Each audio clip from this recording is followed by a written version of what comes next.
홍콩의 민주화를 요구하며 시작된 홍콩 시민들의 시위가 벌써 엿새째 접어들고 있는데요.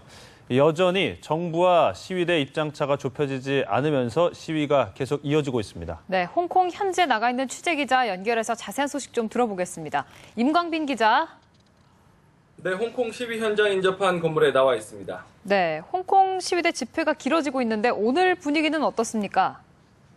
네, 주로 낮 동안 일상을 마치고 밤사이 시위를 이어가는 그동안의 모습 그대로입니다. 오늘 홍콩의 날씨는 아침부터 간간히 천둥이 치고 비가 내리는 등 짓궂기만 한데요. 게다가 어제와 그제 국경절 연휴를 마치고 금요일 평일이기 때문에 어제와 비교해서 시위대의 수는 조금 줄어든 듯합니다. 이런 가운데 청사 앞에는 링충잉 행정장관의 자진 사퇴 등을 요구하는 시위대가 경찰과 여전히 대치하고 있습니다. 특히 금요일 정상 운영돼야 할 정부 청사는 학생 시위대에 포위돼 오늘 하루 폐쇄됐는데요. 렁 장관도 오늘 청사에 출근하지 못하고 인근 관저에서 주요 공직자와의 정례 회의를 가진 것으로 전해졌습니다. 지난밤에는 홍콩 시위대로부터 퇴진 요구를 받고 있는 렁추닝 홍콩 행정장관이 사퇴를 거부했는데 대신에 시위대와 직접 대화를 하겠다고 밝혔다고요. 네, 그렇습니다. 시위대는 당초 어젯밤 자정까지 렁충잉 행정장관의 사퇴를 요구하면서 사퇴에 응하지 않으면 청사를 점거하겠다고 밝혔습니다. 그런데 자정 직전 렁 장관은 긴급 기자회견을 통해서 사퇴 불가 입장을 밝혔습니다.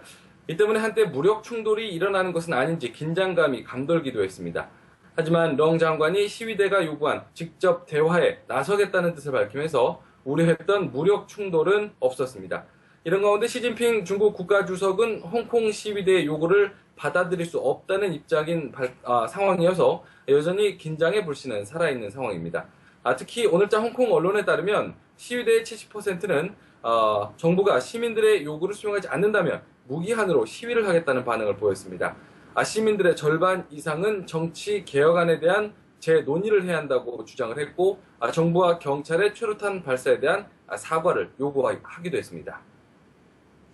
네, 홍콩 시위에 대한 국제사회 지지도 속속 이어지고 있다고요? 네, 그렇습니다. 미국과 영국, 대만 등 세계 각지에서 홍콩 시민의 반중국 민주화 시위를 지지하는 집회가 잇따라 열리고 있습니다. 지난 1일 미국 뉴욕의 타임스 스퀘어에서는 홍콩에서 온 유학생과 현지인 등 약 350여 명이 모였고 또 샌프란시스코와 시카고, 보스턴 등 40개 도시에서도 연대 행사가 열리기도 했는데요. 대만에서도 중정기념당 앞 자유광장에서 민간단체 인사들과 학생들 3천여 명이 홍콩의 민주화 시위를 지지하는 집회가 열렸습니다. 또 오늘은 우리나라 국회의원에 해당하는 여야 입법위원들도 홍콩의 민주화 시위에 지지 입장을 밝혔습니다. 특히 홍콩 시위대가 모여있는 중심가 거리에는 SNS 등을 통해서 전 세계인들이 보내오고 있는 지지글도 올라와서 민주화 요구를 하는 시민들을 격려하는 모습도 목격이 되고 있습니다. 홍콩 시위대를 반대하는 움직임도 있다고요? 네, 홍콩의 민주화를 요구하는 시위가 엿새째 이어지고 있는 가운데 반대 집회 움직임도 있어서 새로운 변수가 될 전망입니다. 홍콩이 정부와 시위 세력으로 양분된 상황에서 친중 단체들이 중국과 홍콩 당국을 지지하는 캠페인에 돌입을 했는데요. 반중 시위에 반대하는 친중 단체들은 이곳 홍콩섬을 마주보고 있는 꺄오룽 반도의 침사취 부두 광장에서 기자회견을 열고 파란 리본 캠페인을 시작을 선언했습니다. 파란 리본은 민주화 시위 세력이 상징으로 달고 있는 노란 리본에 맞서는 뜻을 담고 있습니다. 외신 등에 따르면 친중 단체들은 내일 대규모 집회를 열고 이번 민주화 시위를 해산시키기 위한 경찰의 법질서 집행을 지지할 것이라고 밝혔습니다. 홍콩 민주화를 요구하는 시민들의 시위 현장에서도 종종 친중 세력과 실랑이가 벌어진 장면이 목격이 되고 있는데요. 이번 시위를 계기로 홍콩의 양분화가 더욱 심해지는 것 아니냐 이런 우려도 나오고 있습니다.